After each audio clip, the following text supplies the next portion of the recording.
Greetings. And salutations. I'm Ian. I'm Steve. This is Downbelow. And we've been talking for the last couple of episodes about how real-world technology, specifically virtualization and computerization of the real world, affects the Downbelow system.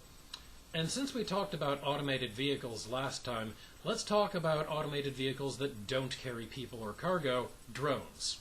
The use of drones in the real world is currently a contentious issue, from everywhere from delivery drones to spy drones to weaponized drones that, well, honestly, there's a lot of thorny issues. We're not going to dwell on these issues. You might think this is copping out, but really this is so we can get to the meat and potatoes of what we're talking about, which is the technology itself. If you'd like to learn more about the real-world example, please, by all means, Google it, and you can see exactly why we're steering clear of it and probably draw some conclusions on what we do talk about. There was recently the first use of a weaponized police drone in the United States on United States soil, but in Downbelow, they are many years beyond the first uses and have gotten to established doctrines for various nations. Starting with Nuevo Paradiso, the quasi-police forces, as we've discussed, they don't have exactly fully has jurisdiction over any particular thing, police forces, but the security forces for the island have a doctrine that they use drones for information gathering exclusively, because they have very thorny jurisdictional issues, which, if they had automated systems making decisions to use force, whether lethal or not, on people who are probably citizens of some nation, they could get in really big international trouble. On Nuevo Paradiso, it is illegal to harm a drone in any way, as the drone is basically company property or national property, depending on how you look at it. So it's considered at least an act of vandalism.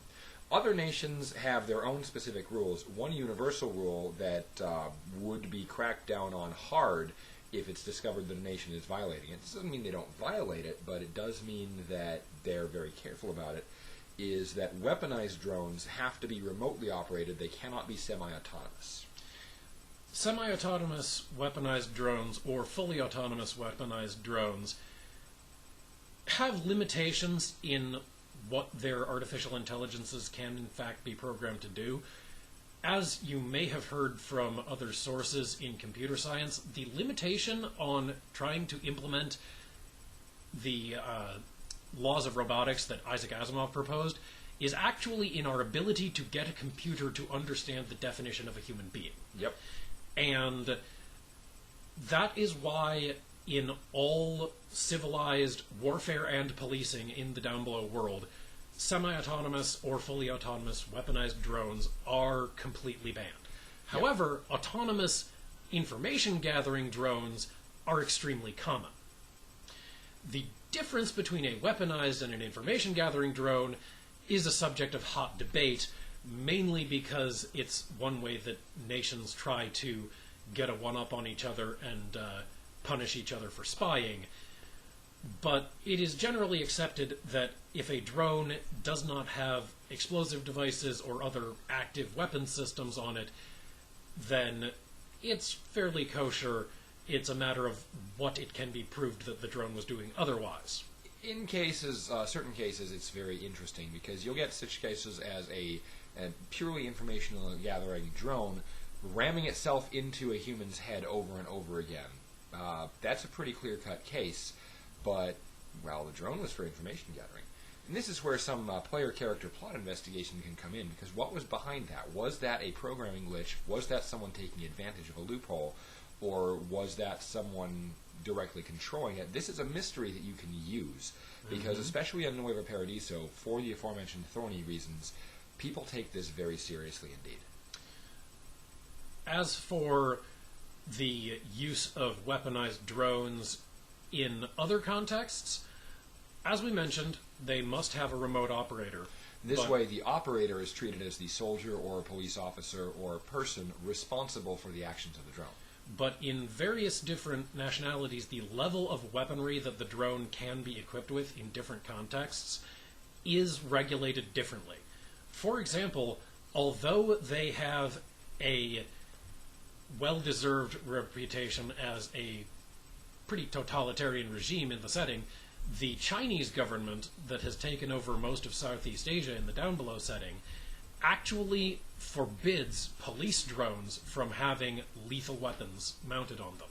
Those are reserved for military drones, because the government does not actually want to kill their own people unless they are put in a position of deploying the military to suppress riots. On the flip side, Canada, yes, Canada, weaponizes all of their police drones for a very specific reason, and that is that they primarily use a lot of their police drones to cover large tracts of wilderness that would be hazardous to human survival. And those have wildlife, anywhere from, well, the aforementioned bears to moose, large cats, other things that could very much interfere with the drones, and especially an overland drones operation. Many of Canadian drones are not airborne because of hostile weather. Instead, they are ground-based, and a running moose can completely cripple an entire way station of the mounted police if the drone doesn't have a way to defend itself. And the engagement guidelines for different governments are, of course, very different. The Chinese government has a very weapons-free policy, which is part of why they have made the strict delineation between police and military drones, so that they can engage freely and define if it is a police situation, they will engage freely but disable rather than killing as many people as possible, but they're not risking any of their police forces because they're sending in drones. Whereas with the Canadians, there is a much more restricted "are you allowed to engage" policy based on whether the target has been verified to be animal or human and clear and present danger or not. For player characters, what this means is that depending on where you have them go in the world, they will have a very different experience with drones. In our primary setting on Nuevo Paradiso, they will have mainly to deal with 3 kinds of autonomous systems. Small flying camera drones, small to medium-sized rolling tracked or wheeled camera drones, and autonomous cargo vehicles. And none of these will be particularly weaponized, although the third category is probably the most physically dangerous because it is carrying tons of stuff. And if it doesn't notice you, or if somebody takes control of it and tries to ram it into you, that could be very dangerous. But that's largely what we've got for you today. Stay tuned next time for a completely different discussion. Thanks for falling through the cracks with us.